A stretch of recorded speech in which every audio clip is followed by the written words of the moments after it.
When a bomb falls in the middle of the Caribbean, the noise echoes far beyond the waves. 3 dead, a boat destroyed, and a question the whole world is trying to answer. How far are the U.S. willing to go in the name of security? The new attack authorized by Donald Trump reignites old discussions about power, morality, and even what it really means to fight the enemy. Only this time, the enemy is not a country. It's an idea. What is happening in the Caribbean may seem distant, but it mirrors what we experience every day. Decisions made in the name of peace, but which leave a trail of fear and distrust. And the most curious thing is how all this fits into a new global strategy, where the boundaries between justice and control are increasingly blurred. What is defense, and what is domination?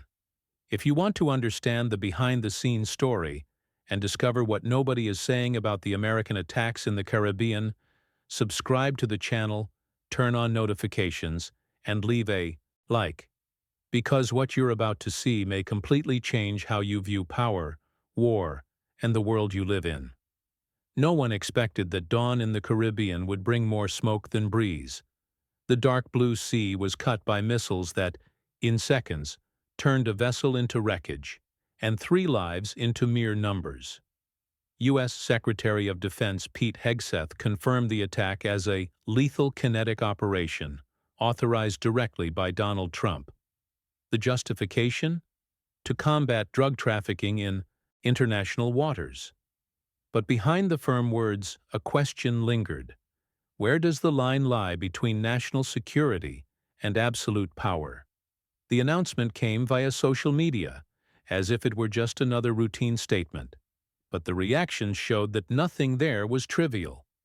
Within hours, the world was divided between those who applauded the American offensive and those who feared an unprecedented military escalation in the region.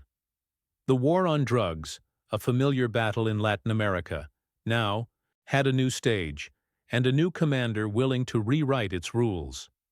Trump once again showed that his foreign policy was driven not by diplomacy, but by a show of force. Meanwhile, in the Caribbean, the silence following the explosions was almost deafening. Local fishermen described the scene as something out of a war movie, and geopolitical experts warned that the impact of the attack could go far beyond the fight against drug cartels. With each new detail revealed, the feeling grew that this episode was only the first chapter of something bigger, something that could redefine the role of the U.S. in the world and reignite old wounds of power and domination. Trump's campaign and the new declared war. Trump always believed that wars shape leaders, and perhaps that's why he decided to wage his not against a nation, but against an invisible enemy, the drug cartels. Under his administration, Washington officially declared an armed conflict against these organizations, an unprecedented move in modern U.S. history. By classifying the dead as illegal combatants, the government opened the door for military operations without judicial review, citing a confidential conclusion from the Department of Justice as its basis. In practice, it was as if the president were saying to the world, "If the enemy is chaos, I will be in command."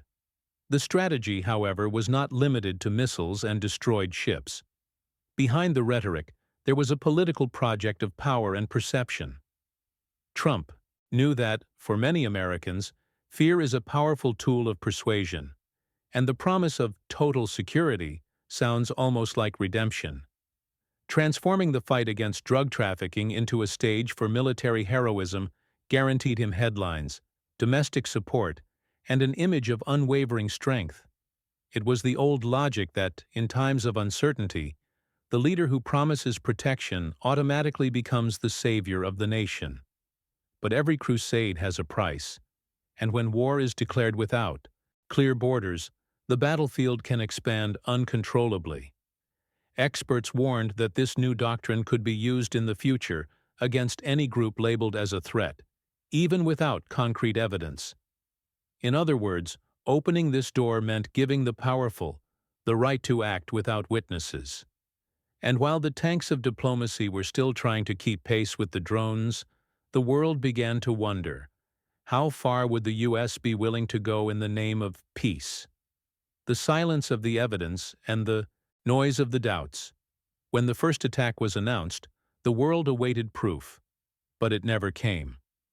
Washington claimed the ships that were hit were carrying narcotics and were linked to drug cartels, but no concrete evidence was presented.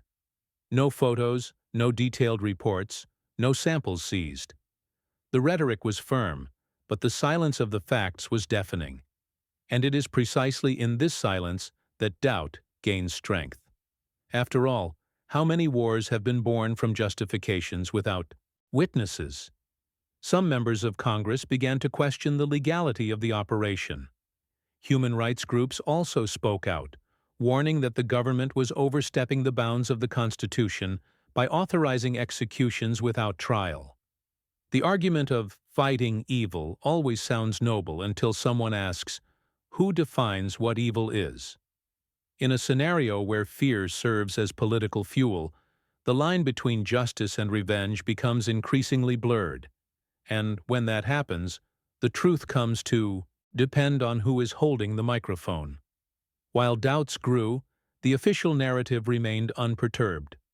American authorities insisted that the operation was clean, effective, and necessary. And perhaps that was the point. The effectiveness of the action lay not only in the bombs dropped, but in the power to control what the world would believe. Modern warfare is no longer fought solely with missiles, but with narratives. And in this field, silence is a weapon as powerful as any explosive. However, like any story that is hidden, this one too is beginning to leak through the cracks. The geopolitical chessboard and the uncertain future of the Caribbean. The Caribbean, which for centuries was the stage for trade routes and colonial disputes, is now back at the center of the geopolitical chessboard. But under a new banner: the war on drugs. Recent U.S. attacks are reshaping not only the region's military map, but also the diplomatic balance between powers. Mexico, Colombia, and Venezuela are watching closely, each with its own history marked by foreign interventions.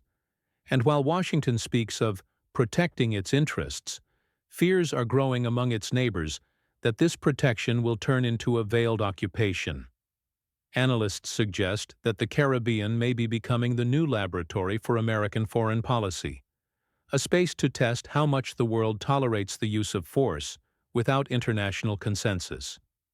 Each destroyed vessel sends a message that goes far beyond tropical waters, a warning to allies and adversaries that the U.S. continues to dictate the rules of the game.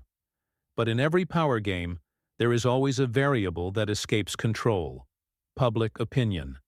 And as images of the attacks circulate, the hero begins to be confused with the villain.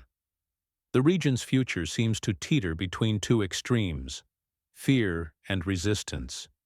For some, the American presence represents stability and containment of crime. For others, it's just another chapter of domination disguised as security. The Caribbean Sea, once a symbol of freedom and beauty, now reflects a sky heavy with uncertainty. If this kind of analysis makes sense to you and helps you see the world more clearly, don't forget: like this video, subscribe to the channel, and activate the notification bell. Here we go beyond the news. We understand the why of things. Ultimately, every war, declared or silent, reveals more about those who wage it than about those who fight it. And what we saw in the Caribbean is perhaps less about narcotics and more about narratives, less about security and more about control. Power, when disguised as protection, often demands applause before showing its price. And history teaches us that when the truth takes time to emerge, it always comes with interest. It is impossible to ignore the echo this conflict causes in the world. The attack in the Caribbean is not just an isolated event. It is a sign, a reminder that the boundaries between justice and abuse, between order and oppression, are more fragile than they seem. The question that remains is simple and uncomfortable. How far can a government go in the name of its own version of peace? And what happens when that version becomes the only authorized voice to speak? Perhaps true power lies not in launching missiles, but in seeking answers. And that's what we do here. We question, reflect, and connect the dots. So if you also believe that understanding the world is the first step to changing it, like this video, subscribe to the channel and turn on notifications.